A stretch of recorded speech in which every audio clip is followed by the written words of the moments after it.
Every afternoon, just after the final bell rang, the same routine began. Students poured out of Westbrook High School, filling the sidewalks with laughter, loud conversations, and the usual rush of freedom after a long day. But for Maya and her younger sister Alina, that moment didn't feel freeing at all. It felt like the start of something they had learned to fear. They walked close together, backpacks slung over their shoulders, taking the longer route home past an empty lot and an old, boarded-up gas station. It wasn't the fastest way, but it was supposed to be quieter. At least it used to be. It started small. A few whistles, a couple of comments thrown casually into the air as they passed a group of older boys lingering near the alley. "Hey, why so serious? Don't ignore us. We're talking to you." Maya would grab Alina's hand a little tighter and keep walking, pretending not to hear. She told herself it would stop if they didn't react. But it didn't stop.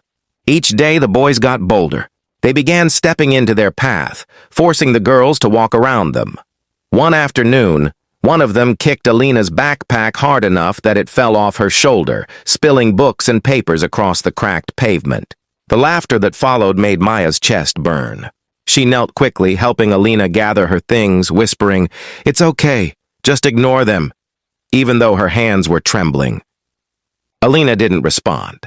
Her eyes stayed down, her voice quieter than ever. Days turned into weeks, and the walk home became something they dreaded before it even began. They tried leaving later, waiting for crowds to thin out, but somehow the boys always seemed to be there, waiting. Maya stopped sleeping properly. Alina stopped talking as much. Neither of them told their parents. It felt too complicated, too heavy to explain. Then one afternoon, everything shifted. As they turned the familiar corner, bracing for the usual voices, they suddenly froze. The alley wasn't empty, but it wasn't the boys either. A line of motorcycles stood parked along the curb, clean, powerful, impossible to ignore. Nearby, a group of bikers stood talking quietly, their presence calm but unmistakably strong. Maya's first instinct was to turn around, but before she could, one of the bikers noticed them. He didn't approach. He didn't speak loudly. He simply stepped slightly aside and gave a small, respectful nod. It was such a simple gesture. But for the first time in weeks, Maya didn't feel afraid walking forward. The next day, Maya wasn't sure what to expect. As she packed her bag, her mind kept replaying the scene from the afternoon before. The motorcycles, the quiet presence, the way everything had suddenly felt different. "Do you think they'll be there again?" Alina asked softly. Maya hesitated. "I don't know." But for the first time in weeks, there was something else in her voice. Hope. When the final bell rang at Westbrook High School, the usual wave of students flooded out. Maya and Alina followed, their steps slower, cautious, like they were walking toward a question they weren't ready to answer. They turned the corner. And there they were. The motorcycles lined the curb again, gleaming under the afternoon sun.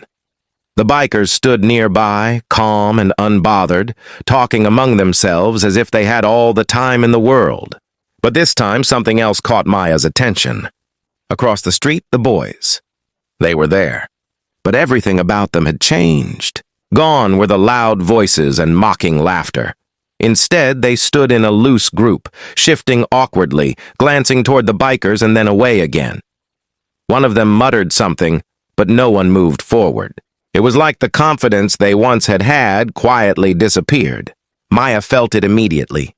The tension that used to tighten her chest wasn't there anymore. She and Alina walked forward, step by step, bracing out of habit. But nothing happened. No comments, no blocking their path, no laughter, just silence. As they passed, Maya dared to glance sideways. The boys avoided eye contact entirely, and just like that, the power they once held over her was gone. The days that followed made it clear this wasn't a one-time thing. Every afternoon, the bikers were there. They didn't interfere, didn't confront anyone, didn't create trouble. They simply existed in that space, steady, watchful, calm. And somehow that was enough. One afternoon, as Maya and Alina walked by, the same biker who had nodded before spoke gently. "You girls getting home okay?" Maya paused for a second, surprised by the kindness in his voice. "Yeah, we are. Thank you," He gave a small approving nod. Good, that's what matters. No big speeches, no questions, just quiet support. Eventually, the boys stopped showing up altogether. The corner that once felt like a trap became just another part of the walk home. Ordinary, safe. And then, just as quietly as they had appeared, the bikers were gone. But what they left behind stayed. Not fear, not conflict. Just a clear, unspoken message. Some lines once drawn are never crossed again.